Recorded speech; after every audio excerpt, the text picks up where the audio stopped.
Hello everybody and welcome to my video scribe about TESOL Research methods, option B.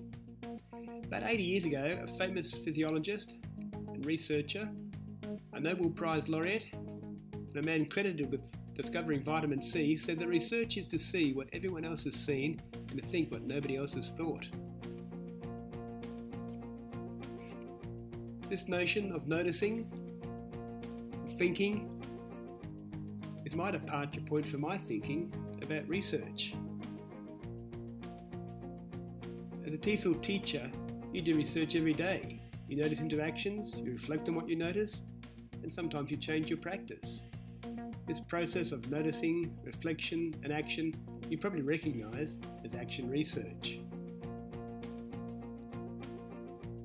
However, most of the time, you notice patterns subconsciously.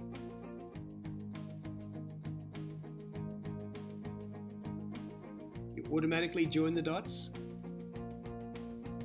and you subconsciously fill in the blanks, using what you think is happening and why it is happening. You use your heuristic shortcuts. Things like, what happened in the past will probably happen again. Theory tells me why that happened.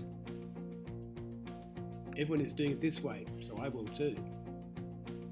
I work this out from trial and error.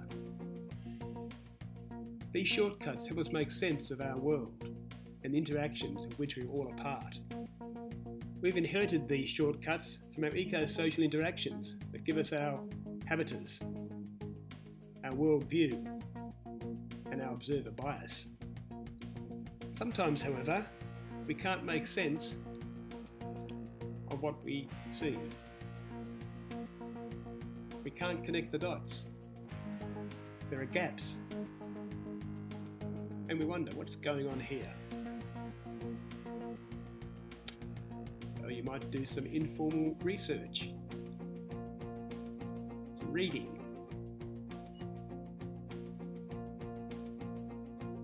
You might speak to your peers. Or more formally, you might do some professional development.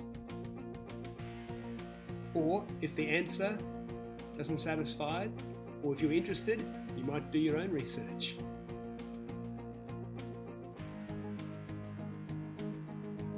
But just like an abstract painter who must master the principles and techniques of realism before he can create his own style, as a budding researcher, you'll find it valuable to understand the collective professional judgment about what constitutes good research in TESOL. In other words, the structure of the research genre. Now, according to TESOL Quarterly, good research focuses on the context of the study. It's explicit about the population on which you are focused, the procedures used when looking for your dots, your data, the analysis of your data, your dots, and the basis for your interpretation.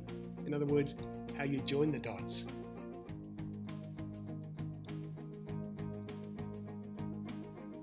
Now I'm saying dots, and maybe you think it sounds like I'm picking up pebbles on a beach, but of course these dots, these patterns, these data are often not physical things at all, and usually can't be directly observed.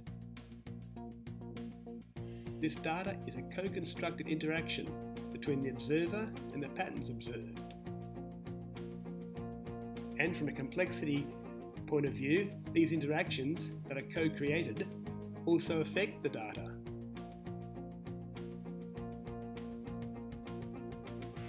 Now you might be thinking, this is true with ethnographic studies, but my experimental research is gathering empirical facts, not interactively co-constructed data. But I'd like you to consider Mr. Heisenberg's uncertainty principle, which elaborates that at certain physical levels, even the exact location of a thing cannot be said with certainty. So collecting data, measuring a thing is not always straightforward. In fact, it probably never is straightforward. So be cautious about what you think you see. Next, I'd like you to invite you to a short video presentation about the context of my research.